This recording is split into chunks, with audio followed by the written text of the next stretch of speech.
नमस्कार दोस्तों, मैं अनंत कुमार झा आपका अपना लाइफ इंश्योरेंस एडवाइजर दिल्ली से बोल रहा हूँ। लास्ट वीडियो में मेरी आपसे डिस्कस एलआईसी के टेबल नंबर 875 युवा टर्म इंश्योरेंस के बारे में हुई थी। जिस किसी ने यदि वो वीडियो ना देखा हो, प्लीज आप उसे लिंक में जाके देख सकते हैं। आज मैं आपसे एलआईसी के न्यू मनी बैक प्लान, इसका टेबल नंबर 720 है, उसके बारे में कुछ डिस्कस करना चाहता हूँ। हाँ दोस्तों, जिस प्रकार आप इसके नाम से परिचित हैं, new money back plan. Money back plan का मतलब ये हुआ कि जैसे ही यदि आप कोई टर्म लेते हैं, उसके बीच की अवधि में आपको सम एश्योर्ड का कुछ टुकड़ा आपको बीच बीच में मिलता रहेगा, ताकि आपके मनी की लिक्विडिटी बनी रहे। हाँ दोस्तों, जब आपका टर्म कंप्लीट हो जाएगा, जो भी इसकी मैच्योरिटी है पॉलिसी टर्म होने के बाद आपको कंप्लीट मिल जाएगी। दोस्तों, इस प्लान को लेने के लिए कुछ एलिजिबिलिटी कंडीशंस है, जिसके बारे में कुछ आपसे विवरण देना चाहता हूँ मैं। सर्वप्रथम इसमें मिनिमम जो एज है वो 13 ईयर है। यदि कोई भी पॉलिसी होल्डर 13 ईयर से ऊपर है, इस पॉलिसी को ले सकता है। और जो मैक्सिमम एज है दोस्तों, इस पॉलिसी की 50 ईयर है। आपका इसमें 30 to 50 ईयर तक कोई भी पॉलिसी होल्डर इस पॉलिसी को ले सकता है। फिर दोस्तों, इसके अंदर आता है पॉलिसी टर्म। इस पॉलिसी के अंदर जो टर्म है वो 20 ईयर का है। दोस्तों, इस पॉलिसी के अंदर जो आपका पेइंग टर्म है वो 15 ईयर है। जो मिनिमम आपका सम एश्योर्ड है 2 लाख रुपीज है, और मैक्सिमम सम एश्योर्ड की इसमें कोई लिमिट नहीं है। हाँ दोस्तों, इस पॉलिसी को लेने के लिए लाइफ इंश्योरेंस कॉर्पोरेशन के द्वारा कुछ एडिशनल राइडर का बेनिफिट पॉलिसी होल्डर के लिए दिया गया है। हाँ दोस्तों, सर्वप्रथम दोस्तों एलआईसी का accidental death and disability benefit. फिर सेकंड दोस्तों एलआईसी का एक्सीडेंटल बेनिफिट राइडर है। फिर दोस्तों इसके बाद आता है LIC new term insurance rider. जो भी कोई पॉलिसी होल्डर लेना चाहे, इन तीनों में से कोई भी ऑप्शन ले सकता है, या तीनों ले सकता है। फिर दोस्तों आता है लोन फैसिलिटी।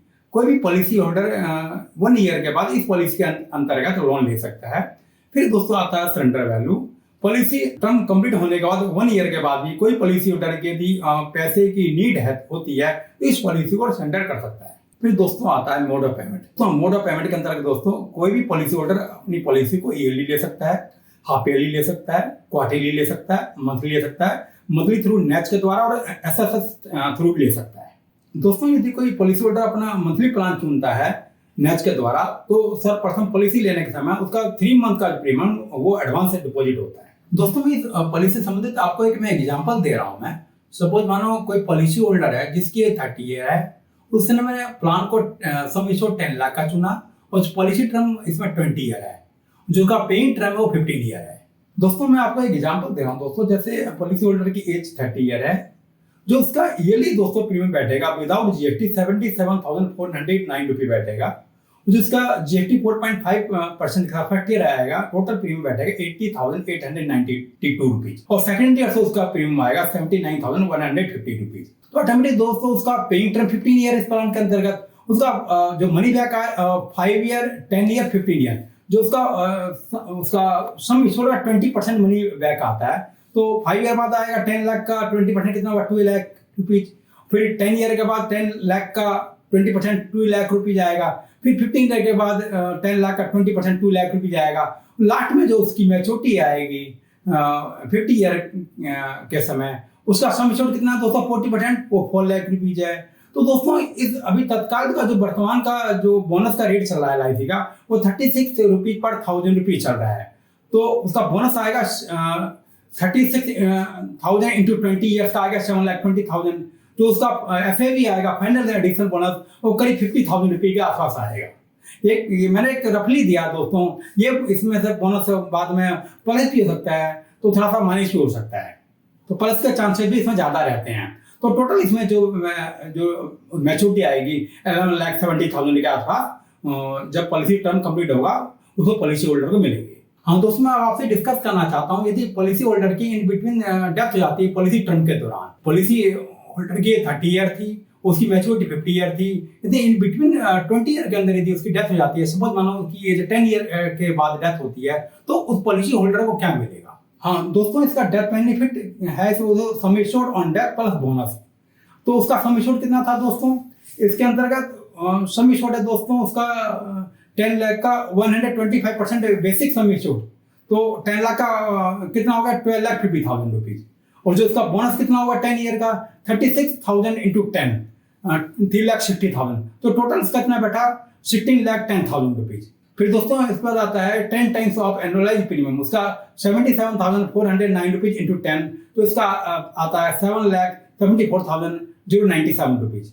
जो दोस्तों इसमें से जो भी हायर है, तो हायर कौन सा हुआ दोस्तों, उसका सम एश्योर्ड कितना था 12,50,000 प्लस बोनस 3,10,000, तो टोटल आपका 16,10,000 रुपीज उसकी 10 ईयर के बाद जो भी उसका नामित व्यक्ति होगा उसको मिलेगा। और ये पैसा दोस्तों 100% टैक्स फ्री है। हाँ दोस्तों, फिर इसको जब पॉलिसी होल्डर के नॉमिनी को क्या मिलेगा, हायर क्या है दोस्तों, उसका सम एश्योर्ड है 12,50,000 और बोनस कितना है 3,60,000, तो टोटल कितना हुआ 16,10,000 रुपीज उसको नॉमिनी को मिलेगा, जो दोस्तों ये 100% टैक्स फ्री है।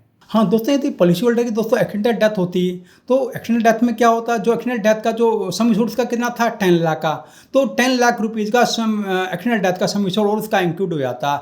अब उसको कितने मिलते 16,10,000, तो उसका नॉर्मल डेथ का हुआ प्लस उसका 10 लाख रुपीज़ का और पॉलिसी होल्डर का एक्सीडेंटल डेथ का जो जाता है। अब टोटल कितना पॉलिसी होल्डर को मिले नॉमिनी को मिलेगा, वो 26,10,000 मिलेगा। जो दोस्तों प्रीमियम को जमा करने का जो ग्रेस पीरियड है वो 30 डेज का ईयरली और हाफ ईयरली और क्वार्टरली में है, और 15 डेज का जो है आपका मंथली मोड के अंतर्गत आता है। किसी पॉलिसी होल्डर ने पॉलिसी ली, उसने 2, 3 ईयर, 5 ईयर, 10 ईयर डिपॉजिट की और अपनी कुछ फाइनेंशियल कंडीशन के कारण वो पॉलिसी को डिपॉजिट नहीं कर पाया, उसके अंदर ऑप्शन होता है कि इस पॉलिसी को रिवाइव करवाए। जो पॉलिसी रिवाइव करने का जो टर्म है विद इन 5 ईयर के अंतर्गत आता है, और policy revive with complete 5 year के प्रीमियम से भी डिपॉजिट कर सकता है। यदि उस पर प्रीमियम नहीं हो पाता है तो दोस्तों वो LIC से लोन ले करके भी अपनी पॉलिसी को रिवाइव करवा सकता है। दोस्तों फ्री लुक पीरियड, दोस्तों यदि कोई पॉलिसी किसी पॉलिसी होल्डर ने ली, उसको पॉलिसी नहीं समझ में आ रही है with in physical mode either electronic mode, सर्वप्रथम जो भी पॉलिसी बॉन्ड पहुंचता है उसके 30 डेज के अंतर्गत वो अपनी पॉलिसी को सरेंडर भी कर सकता है। हाँ दोस्तों, ये LIC का 720 मनी बैक प्लान कैसा लगा, आप प्लीज वीडियो को पूरा देखें। यदि आपको ये वीडियो अच्छी लगती है तो दोस्तों से वीडियो को लाइक करें, दोस्तों चैनल को सब्सक्राइब जरूर करें, क्योंकि दोस्तों आपके सब्सक्राइब करने से हमें एक अच्छी नई वीडियो बनाने का मोटिवेशन मिलता है। दोस्तों यदि आपके अंदर का इस प्लान में कोई भी क्वेरी है या LIC से संबंधित कोई भी क्वेरी है तो दोस्तों जरूर आप कमेंट करें, हम अलर्ट आपको उसके बारे में जवाब जरूर देंगे। दोस्तों हमारा एक प्लान है दोस्तों फाइनेंस के ऊपर एक अच्छी से अच्छी वीडियो बनाने का, तो ताकि हम अच्छी से अच्छी वीडियो बना के आपको दे सकें। और दोस्तों हमारा आपसे एक रिक्वेस्ट है कि दोस्तों आप अधिक से अधिक इसको सब्सक्राइब करें। हाँ दोस्तों, हमें जल्द से जल्द दोस्तों 1000 सब्सक्राइब पूरा करना है, जिसमें हमें आपकी एक मदद चाहिए। दोस्तों थैंक यू वेरी मच।